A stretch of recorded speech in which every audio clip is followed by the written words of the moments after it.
그들은 어찌 보나에서는 이번 영상을 조조의 주화부 서황을 선정하였다. 위나라의 오자양장으로서 크고 작은 전투에서 빠지지 않고 활약했던 조조군의 필수요소 서황편 시작해보자.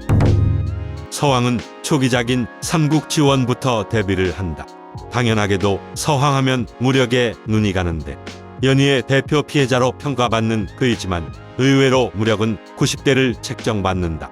다만 나머지는 B급 수준이기에 원의 서황은 연희에서의 전투력 측정기 딱 그 정도다. 와중에 일러스트는 웬 개거품을 문 징기스칸을 그려놓았다. 입모양이 저게 웃는 건지 맞은 건지 모르겠는데 그냥 깔끔하게 처맞고 웃는 걸로 해석해주자. 삼국지2의 서황은 무력이 소폭 오른다. 근데 이 소폭의 상승이 꽤 큰 것이 연희에서 서황이 일기토로 패했던 원소군의 쌍두마차 알량 문추를 무력으로 넘어서기 때문이다. 이는 통솔이 무력에 스며들었다거나 정사의 기록을 반영했다. 뭐 이런 해석도 있겠지만 복잡하게 가지 말자. 조자룡이 법정이나 저수만큼 똑똑했던 게임이거든. 그냥 원소군의 취급이 안 좋았던 거다. 일러스트는 또 웬 애봉이를 그려놓았다. 두 작품 연속으로 정체성이 아주 혼란한데 그래도 지켜지고 있는 저 머리의 두건은 두어 편을 제외하곤 서황의 시그니처가 된다. 삼국지3의 서황은 능력치는 하락하지만 일러스트로 인해 초기 서황의 이미지를 정립한 작품이다. 특히 연걸전 시리즈와 3의 서황 두 조형은 옛날 삼국지 좀 했다는 아재들에게 꽤 친근한데 제작진은 나이가 어려서 그런지 그닥 공감이 되지 않는다. 제작진이 국민학교를 다닐 때는 삼국지 13이 신작이었다. 아저씨들 같으니라고. 삼국지4의 서황은 능력치에 큰 변동은 없다. 하지만 4에 들어 서황의 시그니처 대부가 등장을 한다. 템빨로 그는 90대 중반의 무력을 얻게 되는데 이 덕에 서황은 오나라 최고의 무장 태사자와 동급이고 감령을 넘어선다고. 향후에도 대부분의 매체에서 서황의 대부는 그의 상징이 되지만 당연하게도 대부는 연희의 창작이다.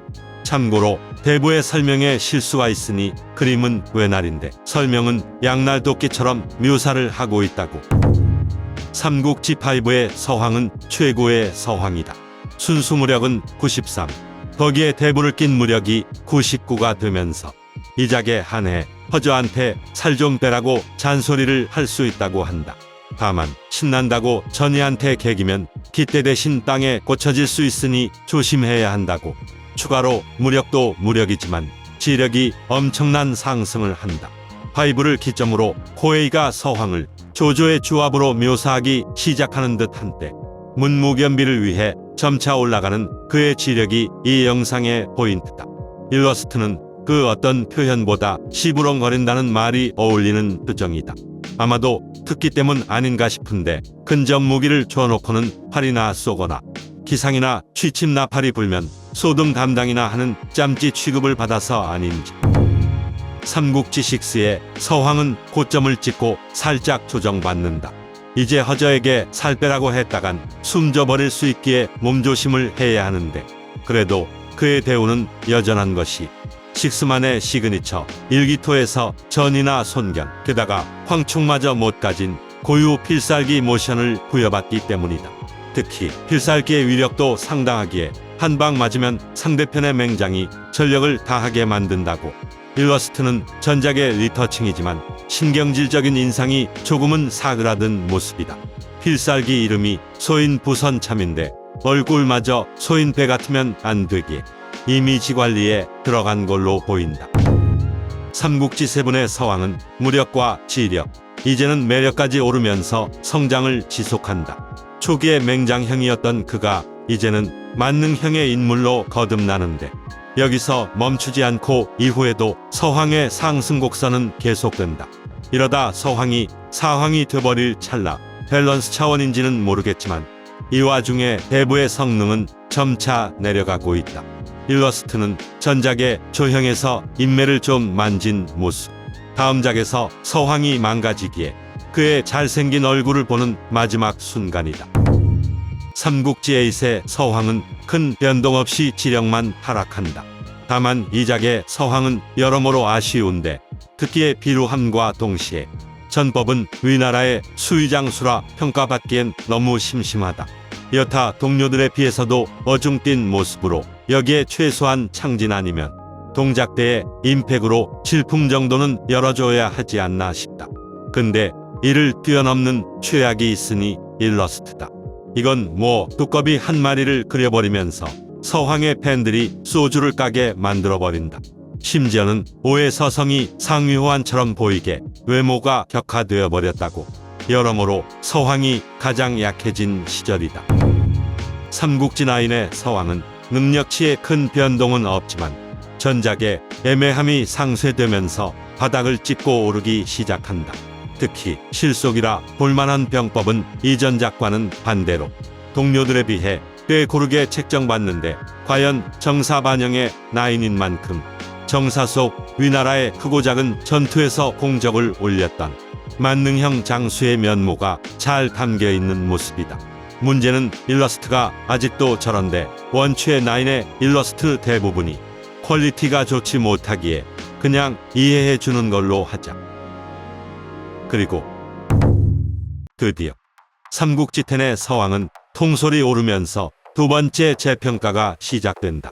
첫 번째 재평가가 초중반까지 이어온 지력의 상승이었다면 10부터는 통솔이 90에 가깝게 오르면서 제2의 전성기가 시작되는데 특히 역시 일기토 하나에 매몰되지 않고 전법, 내정 특기를 보유하며 대장군의 풍모를 보이는 데다 여기에 코웨이가 외교 능력까지 부여해 버리면서 10의 서황은 장료에 버금가는 활약을 펼친다. 다만 일러스트는 확실히 과도기인 건지 적의 서공명인지 방영명인지 헷갈리는데 확실한 것은 무장으로서 쌍코피 터지며 싸우던 초기작과는 방향성을 다르게 잡았음을 알 수 있다. 삼국지 11의 서황은 전작의 기운을 이어받으며 높은 통솔을 보유하며 등장한다. 적성도 극병 S를 보유하면서 대부를 든 서황을 묘사한 듯한데 딱 하나 치명적인 약점이 있으니 바로 특기다.